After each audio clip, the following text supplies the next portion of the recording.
with that being said, look, we have one of the best speakers in Primerica. Guys, let me tell you about Diana. Diana and I have been in the business the same amount of time. Okay, and she's rich and I'm not, but I'm working on it. Okay, I mean, guys, Diana Macias is a Virginia Carter Award winner. I mean, guys, like I'm talking the best of the best. Within the first 2 years, she was making over 200,000.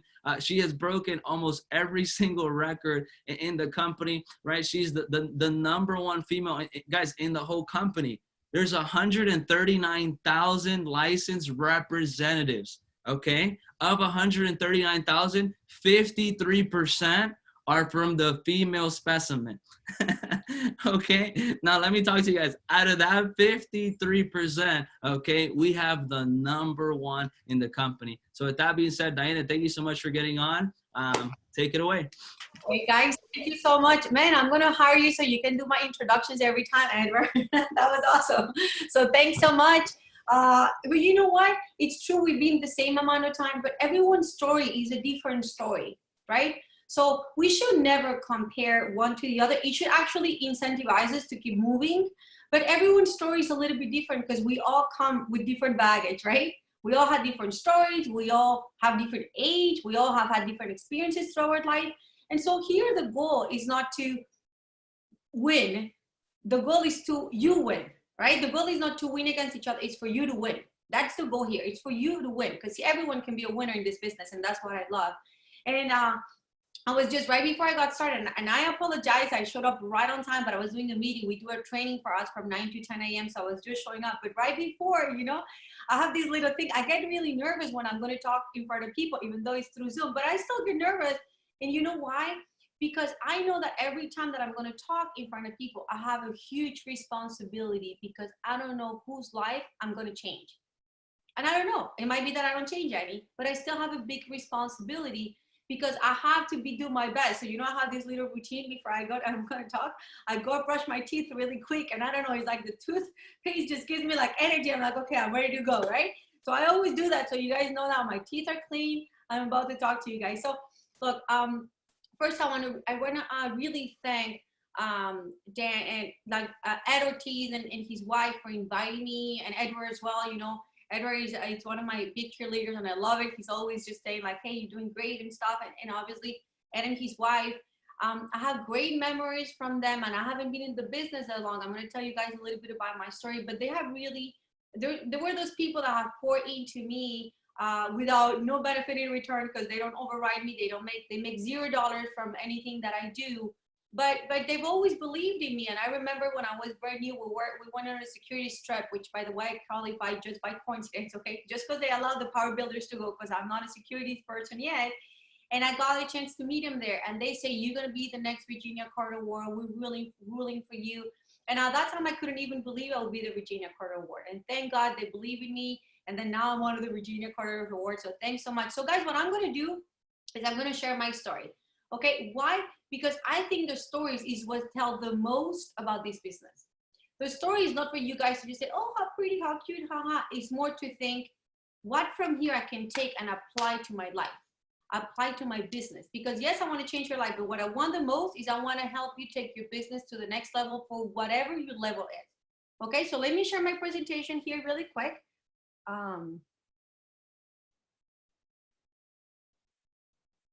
listen, congratulations. I know they just crossed another milestone. I know they're on the road to the million, and I'm going to talk about that in a little bit. So, you know, that's going to be a big celebration for all of us.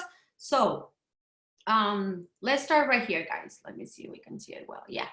Okay. So let me tell you a tiny bit about how it all started. Okay. I've been in the country for 19 years. I was born and raised in Colombia. And then my first job was at a toy store, right? That's where I first worked here.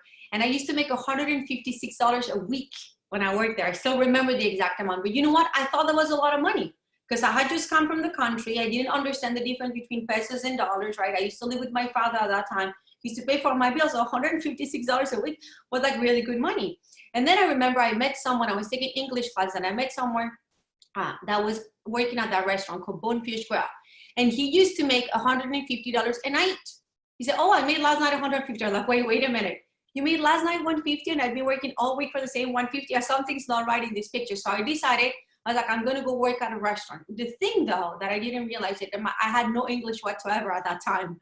So it was hard to work at a restaurant with no English.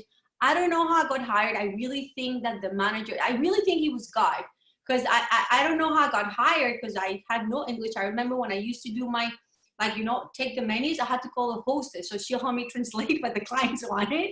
And then I was able to put the menu. But I really wanted to grow. And so that's where I worked. And I worked there while I went to all my undergraduate school for my bachelor's in nursing. So this was my first day as a nurse. I had my bachelor's in nursing. I worked as a nurse, right? I was a proud nurse. I loved it from the day I graduated. I really loved the bedside. I love taking care of people. I like helping people. But you know what? Like every Latin family, or a lot of us, we think like, okay, I made it, right? Now I have a degree, I have a diploma, I can hang it somewhere, now I made it. But I think like all of us in Primerica, we're all overachievers, all of us, right?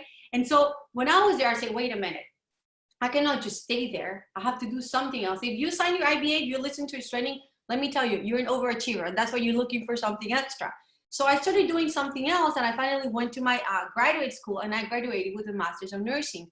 Right, I became what we call a nurse practitioner. I'll show you these guys, not so you guys say, oh, more amazing. No, I'm proud of it, but that's nothing to be proud of. I mean, it does take some discipline, but I'm going to tell you what happened. So I graduated, if you guys seen there, since I graduated in 2013.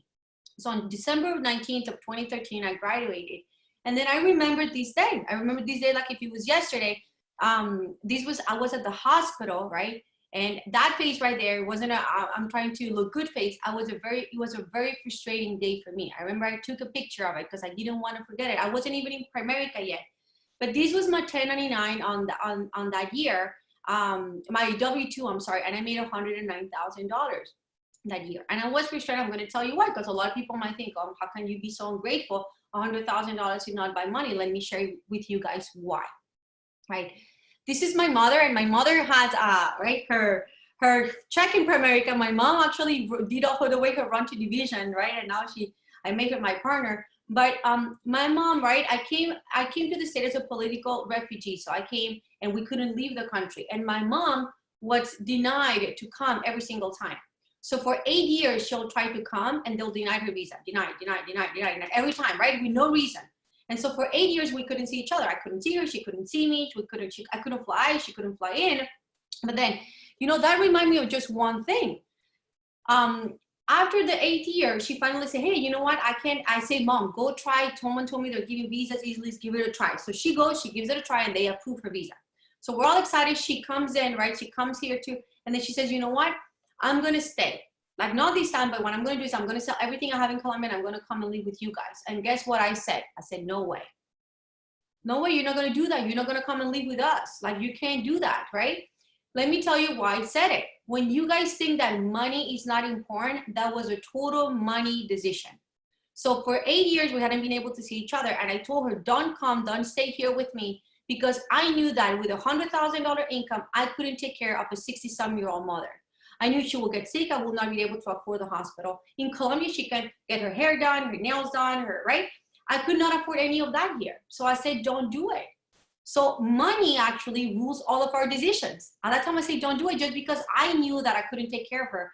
Thank goodness she's an adult, and she said, whether you want it or not, I'm going to move there. And thank God she did. And then the second reason was this was my father.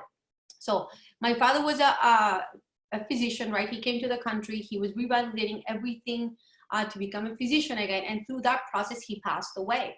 And so when he passed away, and that picture that I show you guys, where I was at the hospital, that I was looking at my 1099, on my W-2, and then I was frustrated, is because I said, there's no way that for 9 years I didn't see my mom. There's no way that my father had to work here doing all the stuff he had to do. And then I'm going to have, and this is no insult to anyone, but this is how I felt. I'm going to have a mediocre life for the next 40 years of my life, and they pay that price. There is no way. There's got to be something else out there. I don't know what it is, but there's got to be something else out there, because I know people that do well, and I have to figure it out. They pay a high price. Now it's my time to take over, and then I'll pay the price. And so I started looking for things, and I started praying, right? Now, this is what I said, right? So God blessed me with an opportunity, but I was smart enough to take it. I got recruited by Miguel Leach, right, in December 16 of 2015. So that was 2 years after I graduated from my master's degree. And And when I say God bless me with the opportunities, because all of us here in this call, these 161 people, you guys have already been blessed. You guys have already been blessed by the God that you believe on. And if you don't believe in any, you guys already got lucky, if you want to call it luck. However, I was smart enough to take the opportunity. What do I mean by that? Is because a lot of you are not doing Primerica. You're playing Primerica. You're observing Primerica, but you're not doing Primerica. What does that mean? That God blessed you, but you really haven't done the opportunity. God gave you the blessing, but you haven't been smart enough. I'm not saying you're not smart enough. I'm just saying you haven't been smart enough to do what you need to do to really take advantage of this opportunity, right? And so that's what I did, in difference with a lot of people. I started right away. These were my first numbers. I got recruited in December, did my 3x3, and my license got appointed in January. So I was active in January. That was my first month in the business. My first month in the business, I did 1 by 10,000, I did 6 by 10,000, and I had 5 licensed agents on my team. Now I want you to look at February. I never went below 2020 after my second month in the business. Never have done less than 2020. That's when people say, oh, it's hard to do 2020 if you don't have a team. That's not true. The only reason why you don't do 2020 is because maybe you don't have enough work ethic to work every time when you're off. Because I was part-time here. But then the only other differentiator is I want you to look at my licenses. I had licenses every month from the time I was new. I was double-digit licensing after 4 months in the business. I was already double-digit licensing, right? So I understood that if I wanted to duplicate myself, if I wanted to, I only have 24 hours a day, but if I have 5 licensed agents now, you have to multiply 24 by 5, because now that's how my days are, right? So no superstar. I didn't do any 30,000 in personal production, 1, 2 recruits, 3 recruits, personal recruits, but I work on them to help them, right, grow. And I have always been very good at, you give me 2 people, I'm going to go deep and deep and deep and deep and deep. That's what I'm good at, right? And so these will continue my numbers. If you guys see in there, nothing crazy, 2 to 3 recruits, right, personal, 5 by 10,000 in personal production, but look at the numbers, right? So this was July. In July, I was making 56,000 by 29,000, which at that point in my life, right, in my generation, those were big numbers as a regional. Because right now in my office, regionals do like 80 by 80, okay? But that's what it was. And so that was supposed to be huge, right? And I said, I'm going to be the fastest RVP. I'm going to kick butts. I'm going to break records, right? I'm going to do everything fast. And so then I came all brave and I quit. I said, in July, I said, you know what? This is it. I'm making the biggest numbers in the office. I'm going to quit. I got this. And I quit. I was scared, but I quit. Right. And so all the office thought, okay, if she's going to come full, part-time, she was doing those numbers. Now imagine when she goes full-time, what she's going to do. She's going to break all records. And you know what happened? Doubt kills more dream than failure ever will. I started doubting myself and everything about the business so much that I stopped doing what I already knew how to do. Right? What happened? This is the most important tip I'm going to give you in this entire presentation. Okay? When you think that you're not listening to people when they talk to you, you're listening. Even if you feel that you're not listening, when anyone tells you bad stuff about the business, bad stuff about the company, bad stuff about you, even if you try to play or you're not listening, you are listening. And it stays right here, right in the back of your head. And then when the time comes, when you're a little bit shaky, when you're a little bit doubtful, when maybe you went through a big change, which for me, leaving my career of 9 years and coming and jumping to this was a little fearful moment, then guess what happened? Everything that people had been telling me for months came back to attack me. You started telling, oh, they're really washing your brain. Do you really think you're going to become a millionaire by doing presentations in an iPad at a Starbucks? Like, I started saying that to myself. Oh my God, I can't believe they really washed my brain. I can't believe I just left my career to come and do presentations on an iPad. Do I really think I'm going to become a millionaire by doing that? And so I started doubting everything. And I stopped doing what I already knew what to do, right? But so thankfully enough, right, the challenges are what makes us stronger. And so when I went through that challenge, right, when I came full time, I started pushing. And I want to share with you guys something that I looked at that I thought it was interesting. Now go off on my pictures, okay? But this is something that I read. I'm an animal lover at 150,000%. And so this is what it says, right? This is what I researched. I'm going to explain to you guys what it says in there. Why animals, why creatures, when they're under stress, or when they're under, when they face challenge, they don't go through the stress we go, right? They don't get like, oh, like, you know, like us, like, oh, I gotta take antidepressants, and right? You don't see that in the wild. Like the rabbits in the wild, they don't take antidepressants. They don't have to have their coach calling them and telling like, hey, listen, you need to survive, you know, watch a video, pump it up. They don't go through any of that. There's one reason. And he says, we mule things over. What does that mean? We know the future and we think about the past. Often continually, animals don't. So the reason why we're constantly fearful is because we know the past and we think about the future. And that's what makes us be fearful. We don't live the present. When we're scared, it's not the present. It's not the right now. Because I know that I can breathe. I know that I'm awake. I know that I have a possibility. I'm thinking about, oh my God, this is what happened in the past. And oh my God, this is what's going to happen in the future if right? And so when I read that, I said, okay, I have the answer to my problem. How I'm going to come out of this challenge. I'm going to win a day at a time. I'm going to forget about the past and I'm not going to think about the future. I'm just going to win today. If I'm able to win a day at a time, if I'm able to have daily wins, then I know I'm going to overcome the challenge, right? And that's what I did. I started winning a day at a time and then I became RVP. This was my entire team when I was an RVP, okay? Just so you guys know. You don't need an army to become an RVP. You just need your RV inside here to become an RVP, right? And so after 4 months that I came full-time, I became a regional vice president, right? I was excited when I became a regional vice president. And so I want to show you this, guys, right? And this might not mean a lot to you, but it should mean a lot to all the regional vice presidents right here. I don't know how many there are. Maybe the new ones don't understand that yet. But when you go to MIT is called Millionaires in Training. Is when you come out of RVP, they invite you to this training, what is really millionaires training you. And after that, you compete. You compete among your class to go back to Millionaires in Training. And only the top 5 return, right? And so it's like a golf competition, right? So the less points you have, right? I want you to know one thing that I didn't even know. And that's what I love about this company. There's one of the legends called Jim Cocker that I got into the car with them when I went to MIT as a returning, and he showed me this because I didn't know. I have been so far the only person in the entire history of MIT that returned as a #1 in every category. Every single category there is, I return as a #1. Now, I want you to know one thing. I had no clue how you compete.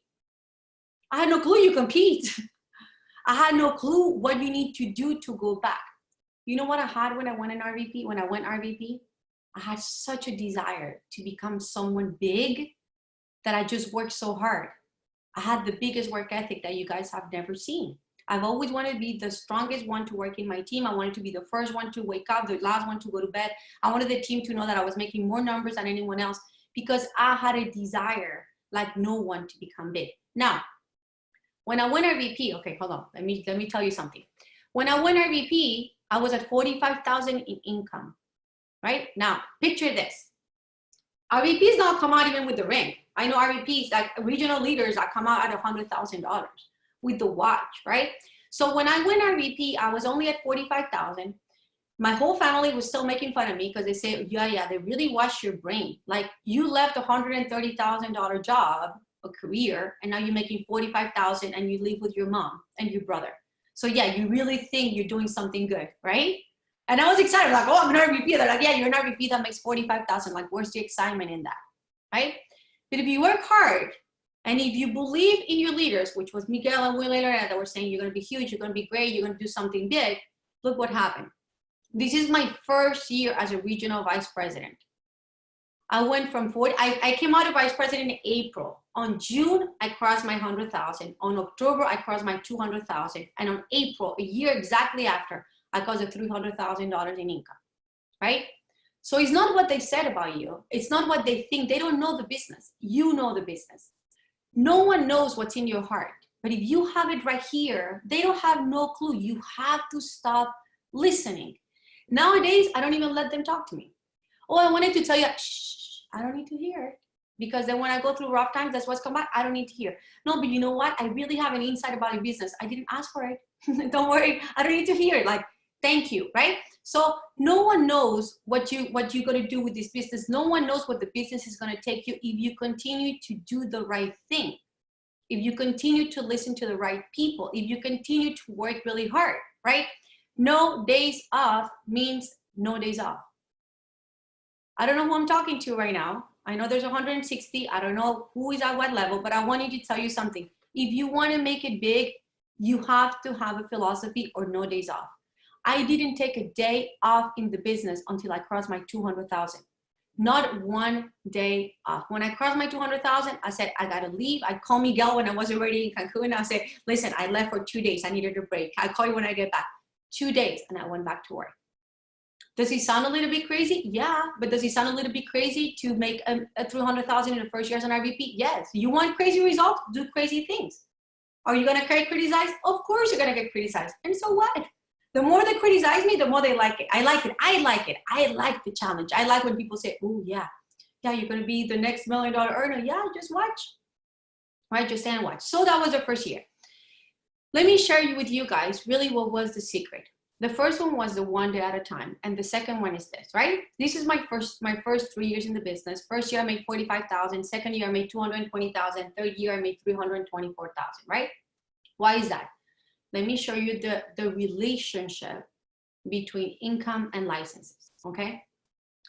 First year I had 83 licenses. Second year I had 147 licenses. I was making 220. Third year I had 345 licenses. I made 324,000, right? Do you guys see the exact correlation between growing in licenses and growing in income? Now, I know people, this is just, listen, whatever you guys are doing in your hierarchy, it works. You guys are great. Your leaders are amazing leaders. But I know people that do a lot more with few licenses. I'm not saying this is the only way, but I do believe that the best way to make a business last is to build it with strong bases, and the bases are the license. So you can make income. Meanwhile, don't find this as a reason to, I don't make money because I don't have enough licenses. No, you can't make money without the licenses, but focus on building the licenses so in that way your business lasts. Okay? So then, right, I was at the top. I was like, yeah, 300 and some. I'm gonna be a millionaire within the next year. I'm gonna beat all records. And then I got pregnant.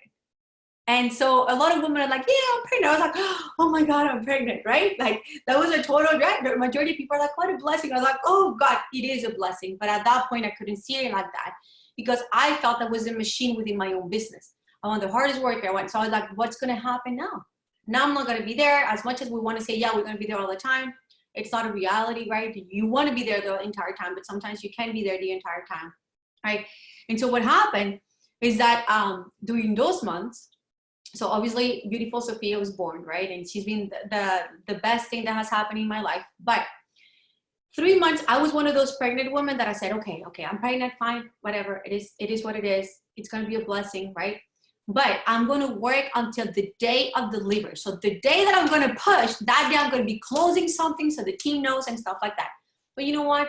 God has his ways. So 3 months before I was my due date, I went to the doctor and he said, you can't work any longer. You have to be at home. And I said, no. Doctor, you don't understand. I have a business to run. I cannot be at home laying down. No, you have to be at home. This is a serious matter. Your health is at risk and stuff like that. And so I had no choice. I really had to stay home for the following 3 months. So for 3 months before Sophia was born, I was at home. I was active in the sense that I was still calling the team, but I was not on the field. I didn't do one appointment. I couldn't. I tried to trick him. And so, because I said, okay, what is it? He said, you can't be sitting. Like the point is you can't be sitting. You have to be laying down. So I said, okay, I have an answer for that. Mom, you drive. I'm going to lay in the back of my car with my legs up. I get to the appointment, do the appointment, and then I come back. And I did that for 2 weeks and then my health got worse. So he said, you really have to stay home. So I stayed home. So 3 months I was at home. And then 3 months after Sophia was born, I couldn't go back to work yet, right? Because I was having some health situations that, bless the Lord, right now I'm perfect and she's perfect too. But, right, I needed to take care of that. But let me tell you, that is the first time that I realized what Primerica is. I realized the blessing that we all have in our hands, because I want you to see this. Those little red, pink areas that you see are the months that I couldn't work. The months that I didn't even see one client, one agent, nothing. Every single month, the business paid me. 20,000, 18,000, 13,000. That's the month Sophia was born. 15,000, 19,000, 28,000 without me touching the field. That's what a business is about. That's what the Primerica business is about. Now, I want to tell you something. Your story might not be Sophia, but things are going to happen, right? It's never if they're going to happen, is when they're going to happen. There is going to be a point when things are going to happen in our life, whether we want it or not. Is how prepared are we when things are going to happen? Because something's going to happen again, and I just want to be more prepared when that happens. So in that way, if I need to be absent or whatever it is, I can be there, right? So that's what the business paid me. Now, let me tell you why the business paid me that way. And it's because of this, right? Licenses are this, right? Now, women are like, what the heck is that? Yeah, right? So this is part of a car. And what this does is it does this, and that's what keeps the car moving. Those are your licenses. Yeah, the guys are like, pistons, I know what it is, obviously. Women, we kind of don't know. We kind of know it does something in a car, but we're not sure really what exactly it does. But this is what your licenses are, guys. If you have licensed, trained people, then whenever you're not in the field, there's going to be leaders that take over. Someone, next one. It's not always the same one. People get tired. You're going to have one leader right now that's doing, they get your leader tired. There's another one that pulls, right? So now look at this, right? So, right, I went to 345, then I got to 455 licenses. And guess what happened? I crossed the 400. So guys, I just gave you the best tip I could give you. I give you the two best tips. The first one is win a day at a time. The second one is how much money do you want to make? Right? Oh, you want to make $1 million? Get to 1,000 licenses. Oh, you want to make 300? Get to 300 licenses. You got that's right. Now, I had to work in other things to get to 400, and let me tell you what some of the things were. Right here, your head. Because remember that if you mind can achieve it, you want to achieve it. If your mind doesn't think it's true, there's no way you're gonna get there. And I couldn't see myself making 400. Like I will say, yeah. But I remember Willie Naranjo was kind of giving me bullying for months. He was like, when are you gonna start, get out of the 300? When are you gonna, and I was like, why the heck haven't I moved from 300 to 400? Like, what's wrong? So I called Miguel and I said, okay, coach, I need a game plan. I need to go to 400,000. What do I need to do? He's like, oh, easy. You just have to this month make 50 some, and then the next month make 62,000, and you'll be at 400. And so I said, okay, great, you got it. Boom, I hang up. And then my head was like, what? Like, how am I going to make 60,000? The most I had done in Primerica was like 40,000. I was like, how am I going to bring it to 50,000? Now, I didn't tell him that. You're never going to see me telling my upline when they say, you got to do this. I'm not going to be like, oh, no, I'm scared. That's not my person. I'm like, yeah, you got it. I'm going to do it. But on my own, I was like, oh, my God, how the heck I'm going to do that, right? And so I said, okay, I got to work on some things. Now, remember, I come from a science major, right? So my brain is very black and white, or used to be very black and white. Like if it's 1 + 1 = 2, that's it. And so how many times have we heard, you have to visualize it, you have to put it somewhere, you have to do this, you have to do that, you have to do that. But I used to think like, yeah, hocus pocus, that works for some people, but that's not going to work for my brain. I know my brain really well. But I said, okay, well, let me give it a try. If I need to get to 400, let me give it a try, right? So this is what I did. I'm going to show you guys. I'm going to make it bigger. So I'm going to go down. I printed that picture, right? And I posted right here. I call these right here in my office on the side. That's like my wall of whatever you want, just put it there. Because I put that, and then I made myself a little pay stub. Right, like now, if you guys are recording it or whatever, this is not a real thing. I made it, right? I didn't show this to the public. It was just for me. But since 60,000 seemed like crazy, I wrote down there 62,787 because I needed like 59 to get to the 400. So I put $3,000 more just in case. I was like, give me a little, right? And so I put it there, and I put that picture everywhere. In my bathroom, in my closet, in my everywhere. So all I could see was see it and see it and see it and see it and see it and see it and see it, right? I think my cleaning lady was like, she's really crazy. Like yeah, they thought probably I was really insane. But let me show you something. Look how much they paid me that month. $70,289, right? So the hocus pocus work. It works. You just have to obviously do the work. It's not like I put 60,000 and then I sat down in my house. I worked. But there was no possibility that if my mind would start thinking about it, it was possible. I will repeat it every day. Thank you, God, for Primerica, paying me 62,187. I remember it because I used to say it for 1 month. Every day I said it. Every day I said it, right? And then the other thing that I worked on was this. I read, guys. I went to do a school for Bill Arender, one of the legends of Primerica. And when I went to him, he said, I have to read money books to stay money motivated. And I said, well, you don't need to be money motivated. You filthy rich. He's like, no, I have to always read money books so I can always keep moving to the next level. So I said, can you tell me a list of all the books? And he sent me a list. He gave me a list. And that same day he gave me the list, I purchased all the books, all of them.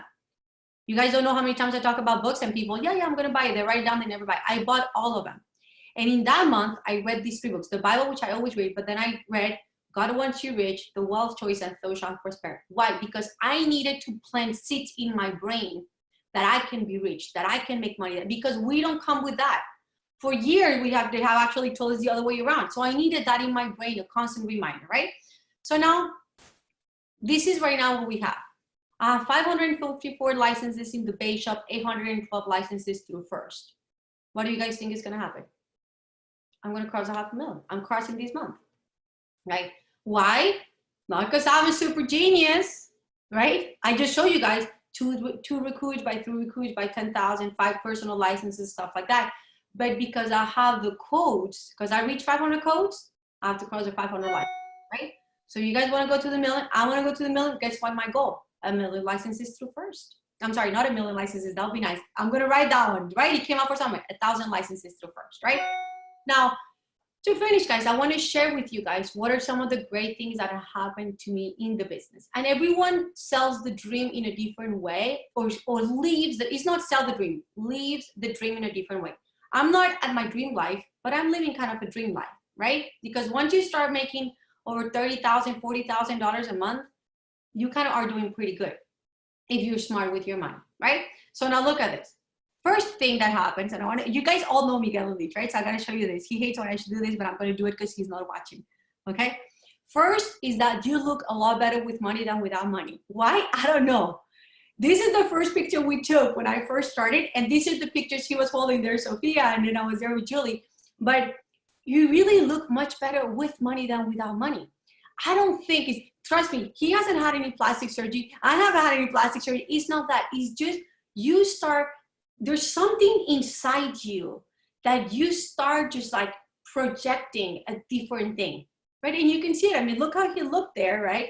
Look how it looked there. Look how we look now. It's a huge difference, right?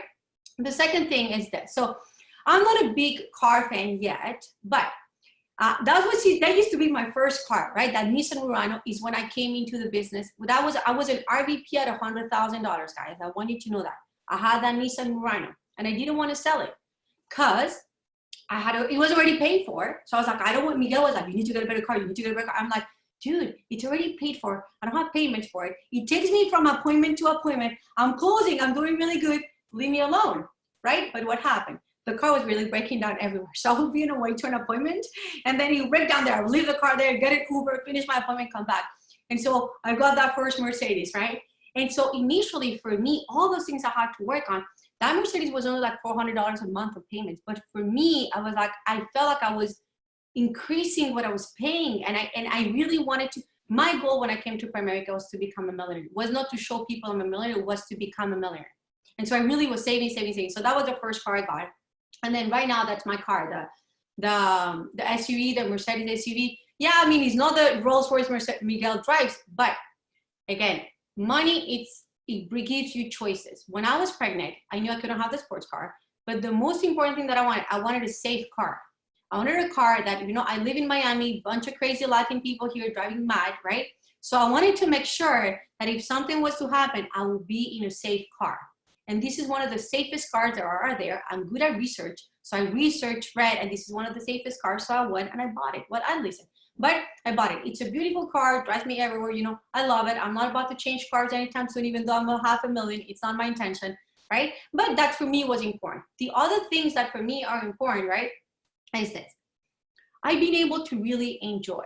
So in the last couple of years in Primerica, I've traveled everywhere. I mean, in every single trip there is with Primerica, I'm outside of Primerica. I remember how for years I told my mom, no, you can't come with me. You shouldn't be here. You should, stuff like that. Well, she travels everywhere, right? When you guys, if we're ever in the same phase, for some reason it seems like we're never in the same phase, but if we're in the same phase one day, the first person you're going to see hugging, kissing everyone is going to be my mom, okay? She's the kiss under hugger. I'm not that much, so that's a good part of her. But we traveled everywhere. We've been in California, we've been in the Bahamas, we've been in Hawaii, we've been everywhere, right?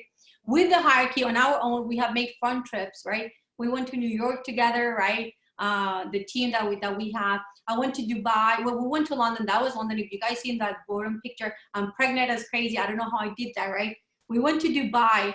And I'm really wild. After I come back, I'm like, oh my God, I can't believe that. But I was really, really pregnant there. I can't believe I flew all the way to the Emirates for that. But we flew to Dubai. We had a great time.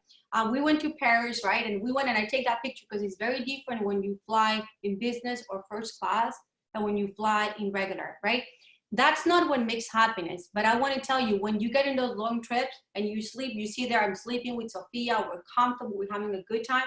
It makes a total difference. We came there, the people that went, we went for like 10 people. The people that went the regular class, they were beat up from the trip. We were like, okay, where are we going? We slept the entire trip.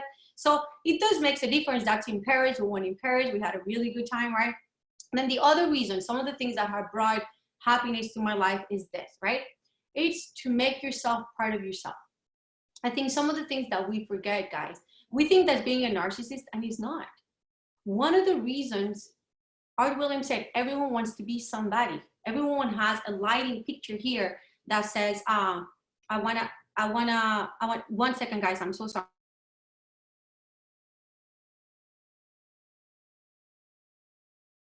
Sorry about that, guys. So one of the things that I wanted is I wanted to be proud of myself. I wanted to make myself proud, not for my mom, not for my daughter, for myself, right?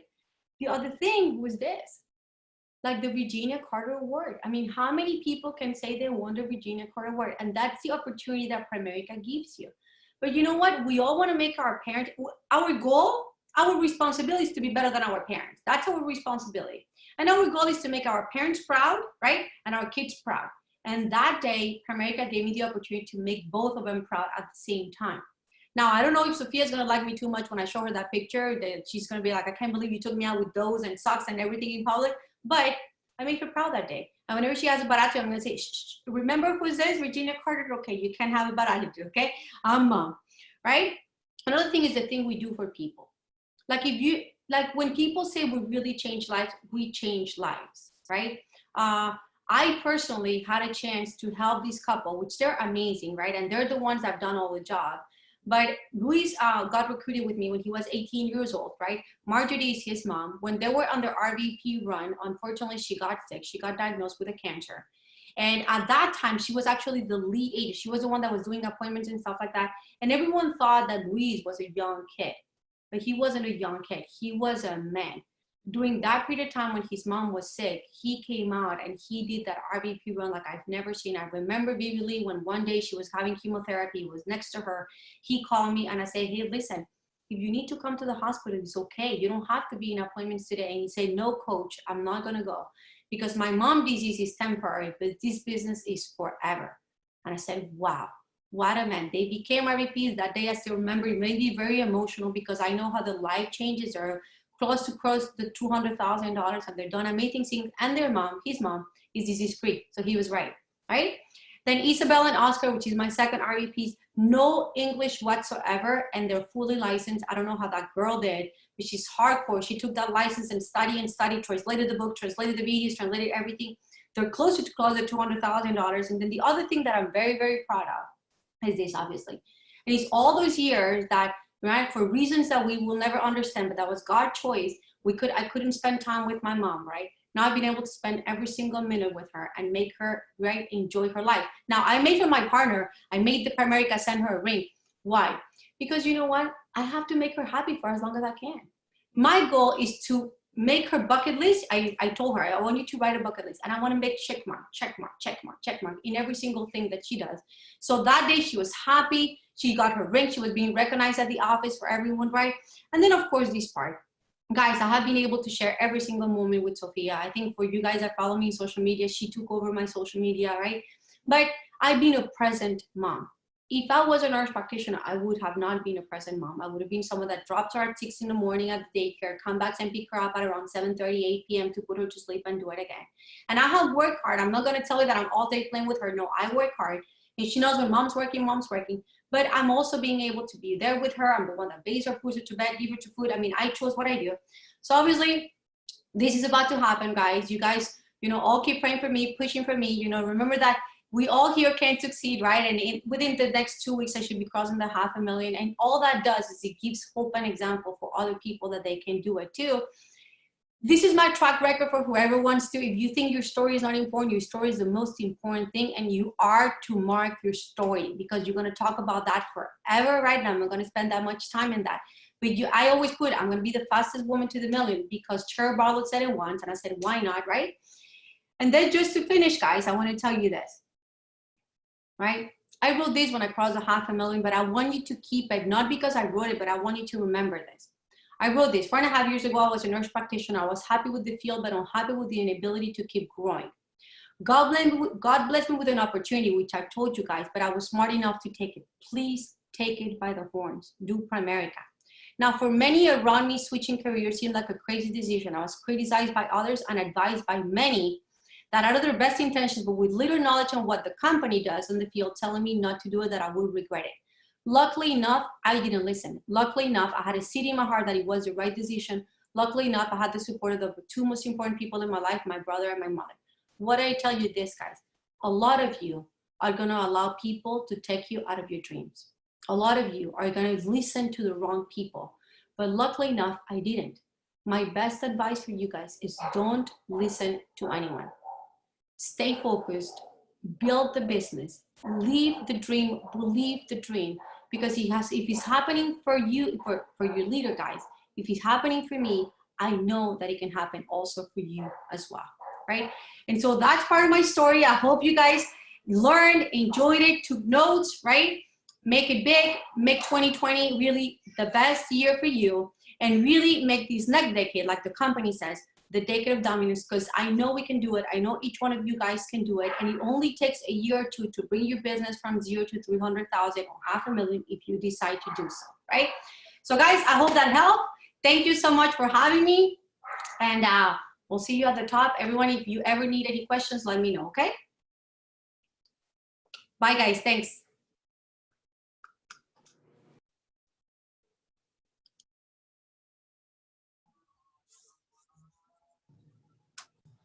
Coach, you there, Coach?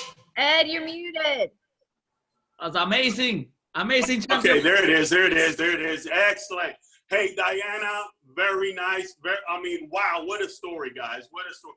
Beautiful story. I mean, inspiring story.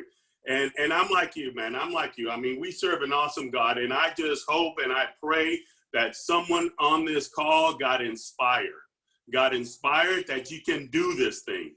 I mean, look what she's done. I mean, and sometimes you look at it and you say, we have not because we ask not, guys. We have an awesome God. Just put it out there, man. Just put it out there. And he will bless you only if you put the work ethic.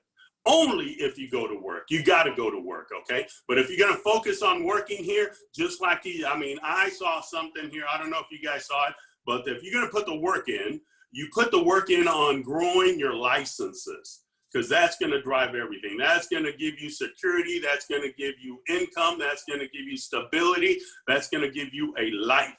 All right. So Diana, I love you so much, and I appreciate everything you've done here. And I'm telling you that's very inspiring. And I just hope and pray, like I mentioned before, that someone on this call has taken this and you run with it. And you own it, okay? Because it is yours. This is about you becoming financially independent, okay? For you becoming financially free.